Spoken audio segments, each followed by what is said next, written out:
안녕하세요, 아이돌 멤버 여러분. 오늘은 밤잠 초반 게임에 대해서 좀 나눠보려고 하는데요. 밤잠 초반 게임은 많은 분들이 정말 어려워하시는 부분 중에 하나예요. 그래서 좀 자세히 나눠보려고 합니다.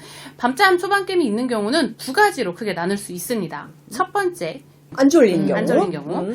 두 번째, 너무 오래 깨어 있거나 과자극이 있어서 피곤한 경우. 너무 피곤한 경우. 피곤해서 이런 두 가지 경우로 좀 나눌 수 있을 것 같은데요. 어떻게나 그럼 잠간격이 매우 중요하겠네요? 네.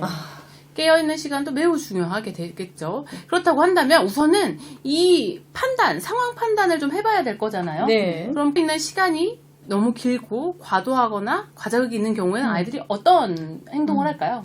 우선 아이들이 이제 흥분 상태이기 때문에 양육자가 아이를 어떻게 조절해야 될지를 모르는 경우들이 많이 생기고, 그리고 가끔은 무섭다고도 하거든요. 잠과 싸우느라고 본인이 막 혼자 짜증내고 징징대고 울기도 해요. 잠을 충분하게 못 자고 일어났을 때도 마찬가지로 울고 징징대고 때를 쓰는 경우들이 되게 많아져요. 낮잠을 아주 조금 잔 것 같지도 않은데 낮잠 자고 일어나서 엄청 때가 많다. 네, 그럼 애가 맞아요. 전반적으로 피곤한가 보다 생각할 수 있다는 거죠. 그러면 깨어있는 시간이 부족한 경우에는 어떨까요? 잠이 안 오는 경우. 잠이 안 오는 경우는 아이가 엄마가 재우려고 하는 그 시간에 아이가 기분이 되게 좋죠. 쾌활하고 명랑하고 뭔가 말도 잘 듣고 이런 건 아직 눈도 잘 마주치고. 네. 그리고 안 자려고 할 거잖아요. 네, 네. 일단은. 맞습니다. 그러고 엄마가 억지로 재우려고 하면 낮잠을 토끼잠밖에 안 잘 네, 거고. 맞아요. 그럼 밤잠 게임, 초반 게임이 심한 경우에는 두 가지를 꼭 체크를 해봐야겠네요. 그 두 가지는 뭘까요, 소장님? 밤잠 초반 한 수면 주기 정도 아니면 그 주기보다도 더 짧게 아이가 깬다 그러면 수면 환경 체크 되게 중요하겠죠. 네. 아이가 깊이 잠자기가 어려운 환경인가 생각을 해봐야 되고, 그 다음에는 아까 우리 계속해서 강조하고 있는 일과에서 재울 시간이 아직 안 되었는데 그런가 이거 잘 체크해봐야 되겠네요. 총 잠의 양도 정말 중요할 것 같습니다. 네. 그럼 이럴 때 해볼 수 있는 네 가지 방법에 대해서 좀 간단히 설명을 해보려고 하는데요. 첫 번째는 낮잠과 밤잠의 균형일 것 같아요. 네. 이런 건 어떻게 맞춰야 될까요? 네, 낮잠과 밤잠의 균형이라는 뜻은 낮잠부터 밤잠 사이 간격이 중요하다는 뜻이겠잖아요. 네. 간격이 너무 짧다. 깨 시간 너무 짧다. 그 말은 아이가 지금 졸리지 않은 거잖아요. 그래서 그럴 때는 시간을 한 15분씩 이렇게 뒤로 좀 늦춰서 재워볼 필요가 있겠죠.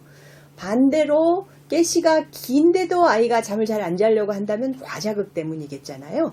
그런 경우에는 잠자는 시간을 생각보다 좀 빨리 당겨야 할 수 있고, 낮잠이 오늘 굉장히 길었나 생각을 해봐야 되고, 혹시 낮잠이 빨리 끝났다고 한다면 평상시보다 조금 더 당겨서 재울 수도 있고 그렇겠네요. 네.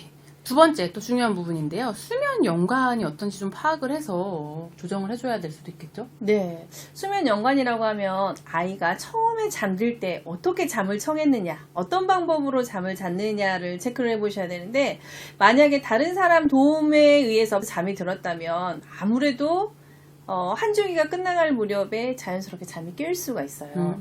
그래서 그렇게 깼을 때 똑같은 수면 연관은, 그러니까 막 예를 들어서 엄마가 안아서 재웠다. 그럼 그 수면 주기가 넘나들 때 안아줘야 안아줘야 잠이 잠을 오는 자겠잖아요. 거죠. 뭐 젖을 물렸다. 그럼 또 젖을 물려야 되는 상황이 되고, 그러다 보면 잠 초반에 깨는 게 어떻게 보면 매일매일 습관이 될 수 있다는 거죠. 주기마다 네. 깨는 네. 것이. 원령 세 번째입니다. 원령이 어릴수록 그리고 기질이 예민할수록 수면 환경 체크를 정말 더 잘 해줘야 될 것 같아요. 네. 그죠? 그래, 그 아이가 어린데 기질이 예민하다고 한다면 수면 연관을 어떻게 할 것인가를 굉장히 신경을 써야 돼요. 예민한 아이들은 수면 연관이 잘 주어지지 않으면 네. 집이 아닌 곳에서 잠자기 되게 어렵잖아요. 그렇죠. 그럴 때 좋은 수면 연관을 가지고 있다면 재우기가 밖에서도 쉬워지잖아요. 네. 그리고 마지막으로는 맨날 강조하는 거라서 좀 그렇긴 하지만 수면 의식은 꼭 한번 체크를 하면 좋을 것 같습니다. 여기서 재미난 내용이 있어요. 서구 같은 경우에는 워낙에 주위 양육자가 부모가 아닌 경우도 많잖아요. 네. 시터들을 네. 워낙 많이 고용하다 네. 보니까 네. 그래서 밤잠 전에 주 양육자가 아닌 엄마나 아빠가 후다닥 들어와서 주 양육자에게 아이를 넘겨받고 바로 얘를 재우기를 시도한 게 아닌가를 체크를 해보라고. 사실 보면 시터가 오히려 잘 재우는 경우가 되게 많아요. 그죠, 맞아요. 시터들이 양육자들은 정해진 규칙대로 하니까요. 음. 주 양육자는 뭔가 아이하고 그 감정적인 것이 교류가, 섞이면서 잘 예. 안 되죠. 그리고 아이에게도 시간이 필요하고, 음. 엄마 아빠에게도 시간이 필요한데, 아이를 막 이렇게 재우려고 바로 시도를 하다 보니 그럴 수 있을 것 같은데, 그렇다고 한다면 그 시간대를 좀 잘 맞춰야 될 것 같아요. 그럼요. 예, 퇴근 시간대를 좀 잘 맞추거나, 만약에 너무 늦게 퇴근해서 못하는 시간이라고 한다면, 오히려 일찍 재우고, 일찍 일어나서, 아이가 일찍 재우면 사실 6시 기상하는 아이들 정말 많거든요. 그러면은 좀 피곤하더라도 그 시간대에 열심히 놀아주는 것이 더 도움이 될 수 있다는 점 생각해주시면 좋을 것 어쨌거나 같습니다. 잠 간격을 어느 정도는 이해하고 있는 게 되게 중요할 것 같아요. 네, 잠간격 이해하기 어려우시다면 알짜맨의 권장시간표를 꼭 한번 확인을 해보시면 좋겠습니다. 원령별, 낮잠 횟수별, 잠간격 한번 확인해주세요. 네. 육아를 조금 더 객관적으로, 과학적으로 바라보고 싶으시다면 좋아요와 구독 눌러주세요. 꿀잠은 알잠.